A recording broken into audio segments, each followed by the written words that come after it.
We will be doing teapots. Okay, so we will start with one big piece for the body. I think this is about 3 pounds or so. So for a teapot body, you can go a couple of different shapes. You know, you can really think about what you want to do. Do you want it to be taller? Do you want it to be wider? I would recommend looking at thrown teapots, you know, to see what the possibilities are. Stay out of the realm of like teapots that are made, you know, for factories or stores. A lot of those aren't handmade. They're made of, you know, like molds like we've talked about before.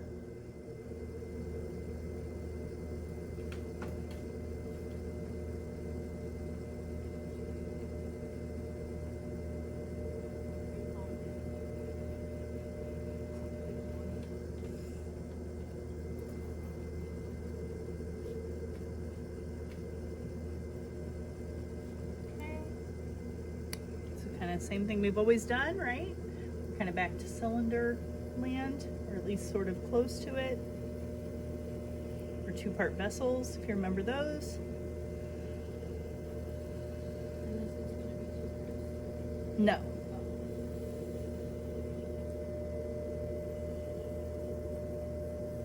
A little bit off center. If I do that, then remember that I usually resolve that by just bringing the uncentered parts up to the edge and cutting it off.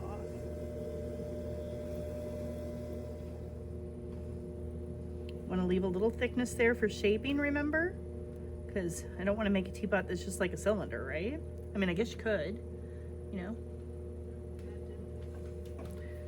But it's not what I'm going for. Okay, get a little more of that thickness down from the bottom. Do what? Where do you have the thickness on the top or in the middle? I'm just leaving the wall thicker, you know, a little thicker. I don't want to get it super duper thin to where it breaks. Does that make sense? So I'm trying to keep it consistent. So I'm going to start to shape. So I'm going to bring this out a little bit, and you can like make it a little more bowl-like too if you want to make one that's kind of, you know, flatter, shorter. I'm just pushing from the inside out.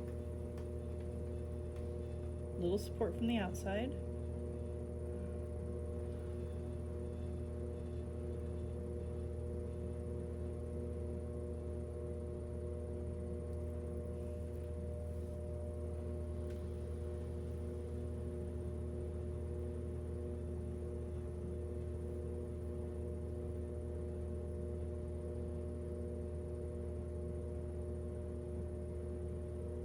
But I don't want to push out the top, right? Because the top is actually going to need to be colored in or brought in.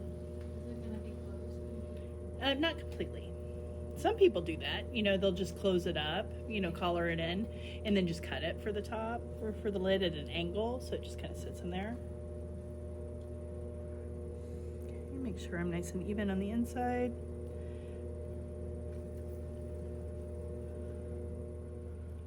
Just make sure I get a little more of a shaping there.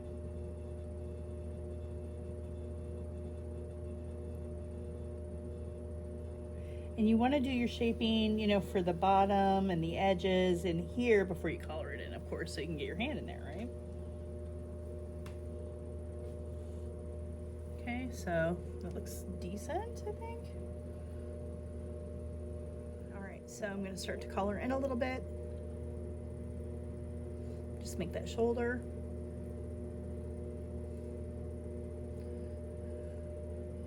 Okay, now you notice it's a little bit uneven, right? So also when you color in that much, it's going to make it thicker, right? So I'm going to try to pull that out a little bit by just pulling in. Okay. You can always cut a little bit if I need to.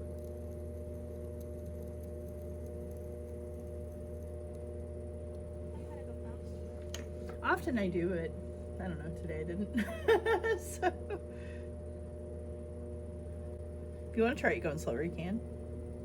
I usually do this when I go fast. It makes you feel like a little too like messed up. I was always taught to make it faster. And you want to bring it in enough to where, you know, when you tilt it, that the lid doesn't come like popping off of it, right? Because you don't want it to spill out. Okay, but that's starting to look like a basic teapot body. I think teapots are You can, like, you know, make it more like a bowl and then come in. And once again, you can also flex it out a little bit more from the inside out. How much thickness did you leave At the bottom, I mean, it's probably about, I would say like a 1/4 to 1/2 inch. You know, I would just trim it like I would, you know, any kind of like, you know, two-parter or cylindrical cup sort of deal. If you wanted to have like a big foot on it, you could leave more thickness. Does that make sense? Okay. All right, so that's looking pretty good. And sometimes I'll take it and just kind of, I pull up a little bit on the rim and then I just push in, and that gives me like a cute little like finishing point.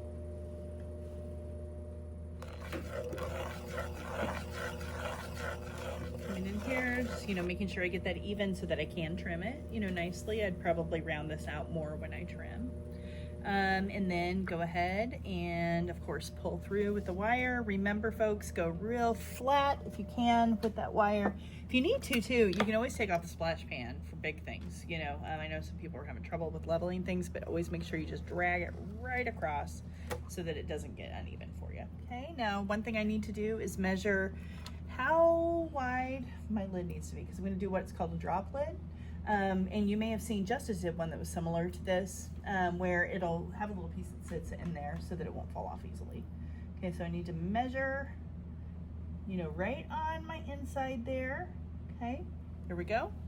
All right, and figure out that width. So, okay, now I'm gonna probably pull my spout and my lid off of this same piece of clay, right? So kind of, once again, a small version of throwing off the hump.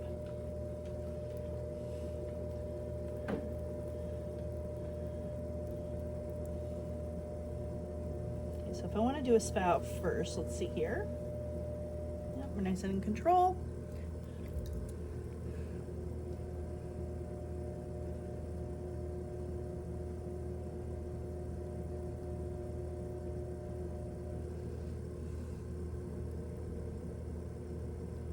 Go down.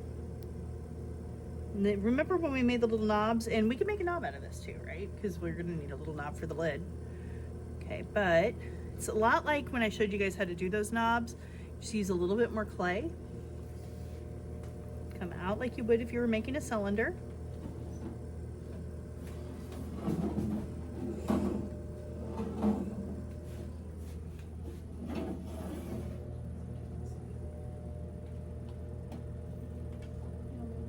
And then come up.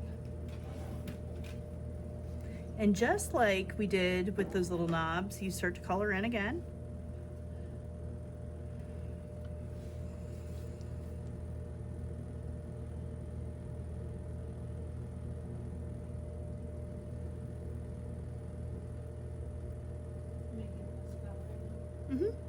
So I just made a little cylinder, right?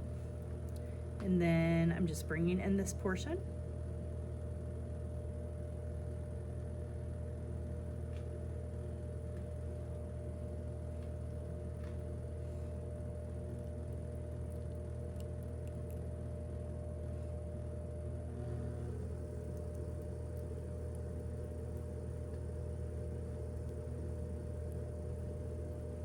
A little too far in.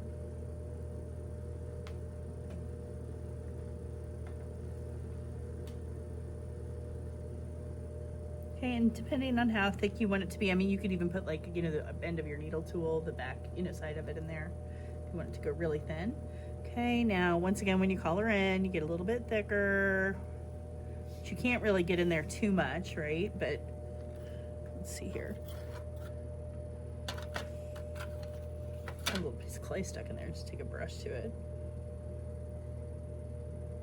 Just kind of in there. What are you talking about? You mean like a curvy one? You could maybe, you know, knock it off. A lot of those are the manufactured, you know, that they're not thrown on the wheel. So yeah, they're not. They might even be made from a solid piece of clay that's then put into a mold, you know, and then they slip cast it, and then it's just like hollow once they do that. Okay, all right. Now you could probably throw a very thin piece of clay, you know, here, like, you know, make like a longer sort of spout, and then you might be able to bend it. But I'd probably wait until it gets a little bit of stiffness to it if you try it. Okay, I'm going to take off that uneven edge. Okay, bring that in a little bit more.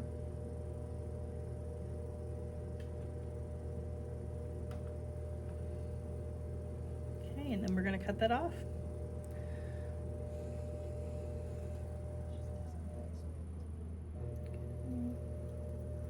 Go ahead, just go through it.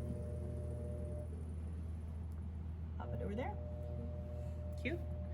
Okay, all right, now we need to do a little knob. It was hollow all the way through, right? Yeah, it was. So you can kind of see, like, I'd gone down to here and then cut it a little above, right?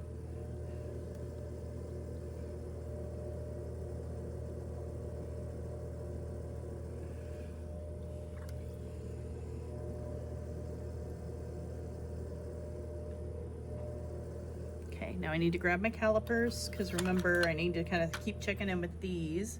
Okay, so for a drop lid, this is kind of an, well, actually, let me do I'm going to do the knob first. I want to get some of this clay off of here. So I usually like to use like the very last of my clay for the drop lid, because then it's kind of like, oh, there, it's just sitting there. And then it's nice and even when you cut through it. Okay, so let me go ahead, make a quick little knob. And you've already seen the demo of this before, but just in, and remember, and down, out.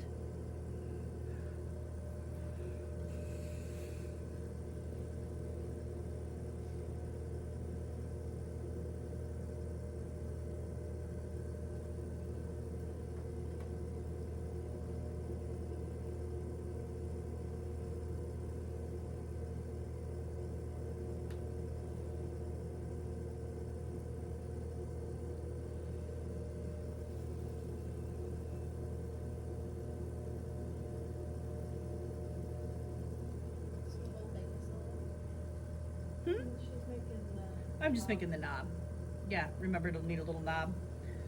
So whatever shape you want to make on that, remember there are many. And remember you will want to put a little hole, you know, like up into it once you put it on the lid too.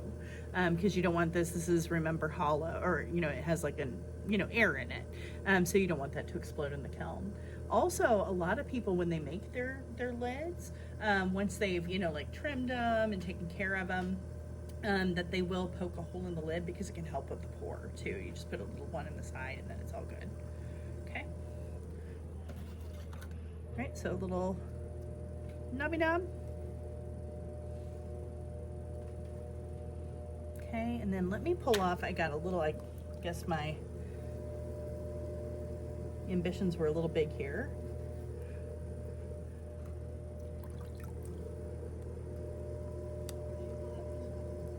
Because I had too much. Because I'm just gonna make the lid straight on the bat. Just overestimating how much clay I needed. Okay, so to make this lid, it's once again kind of a throw off the hump kind of deal, right? Now I need to get into those calipers. Pay attention to those, so I need to go thinner. Yeah, my eyes were way overestimating.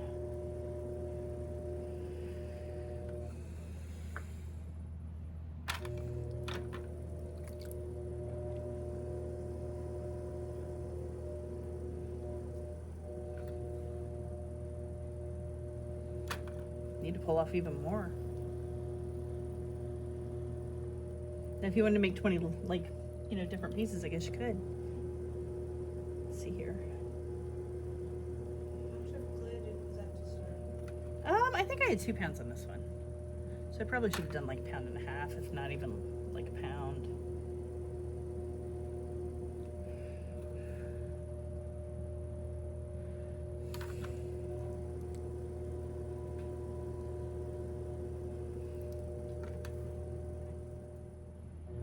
Of course, I can always trim off. Now, the weird thing about this kind of lid is that it's gonna be upside down. You know, the part that I'm making is the drop part that goes inside. And then I have to trim like for a curve for the top. Does that make sense to you guys? So I think you'll notice like once I get it going.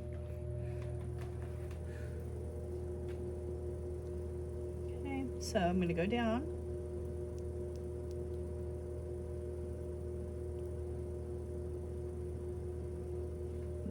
I'm going to have to trim off even more. Jeez, oh Pete.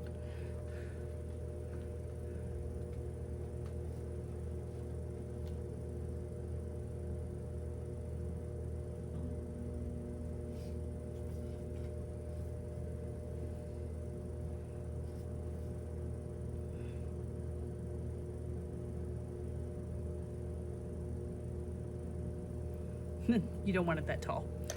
So like probably like in here maybe. Okay, there we go. Well, we got some clay re-moisturized.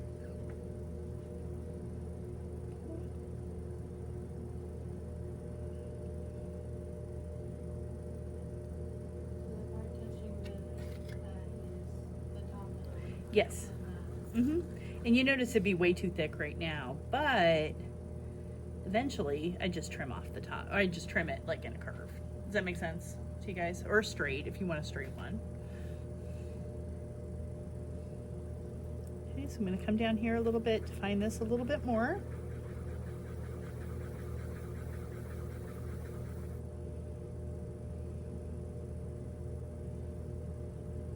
Okay, and let's check our widths now.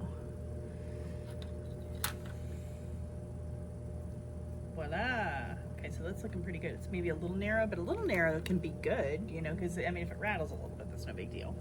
And you can decide if you want it to drop this much. You know, you could cut it a little shorter if you wanted to. It doesn't have to be, you know, this length. This is kind of long. There are also people who will like kind of make it to where they can almost put like loose leaf tea in there. They might like put like a little gap up in the top, you know, or something like up here, like cut it with a knife and then like poke little holes and then it could steep. And then they would close it, you know, like on the bottom.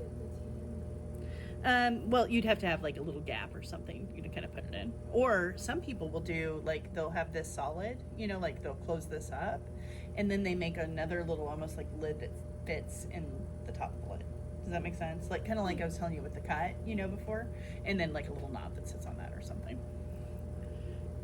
Okay. Do you trim it on the pot so it fits? You could, yeah, or you could like put it back on and test it. But yeah, there are people who will just put it on the pot and do it that way. Now it has to have a pretty tight fit, you know, for that. I'd say just kind of check in with your form and then, you know, like be cautious. Sort of in your, you know, your trim, and then test it out and see how you feel about it, and then you can always turn it back over. Does that make sense to everybody? Okay, so can you kind of see the lid forming now? Upside down? Okay, all right, so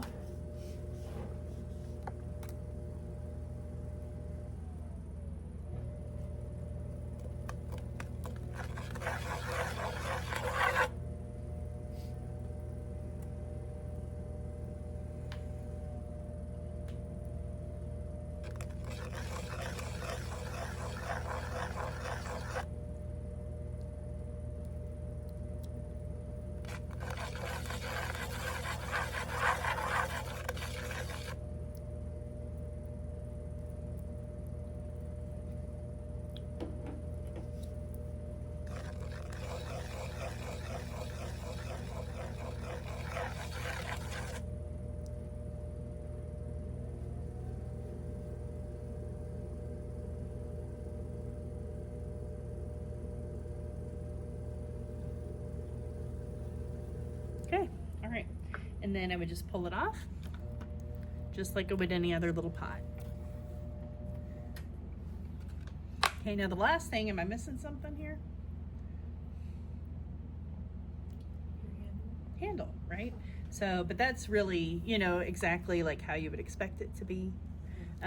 You know, like exactly like we've done it before, so you can just make it a little bigger. And then there are a couple of different ways, you know, maybe that you place it. So I'll bring it back over here for the, you know, like video here as Rachel Ray or something. It's an old reference now. I almost said Julia Child, which was a really old reference. But you could either have one that goes like across here, you know, or you could have one that goes over the top. You know, you just need to make sure that the lid can like kind of sneak through it. So there are a couple of options on the way they could go, you know. I would say also, you know, there might be some people who even, you know, if it's a really small teapot, they might take like their hand through it and then just have one that kind of goes like that. Also, some people might, you know, like take a paddle, slap the sides, make it a little more square, you know, things like that too. So you can play around with the design. Okay, do you guys have any questions? So when you attach the spout, do you like cut a hole in? Yes, yeah. So there are, once again, that's another loose leaf tea thing you can do. So some people will cut like, you know, just like a big, you know, kind of like hole where it's going to go, right? And slip score and blend it on. Other people will poke holes, you know, and you need to make them kind of big in here, but then you could put your loose leaf tea in here and then it's going to kind of strain it, you know, going out that direction and then slip score and blend it on. Does that make sense?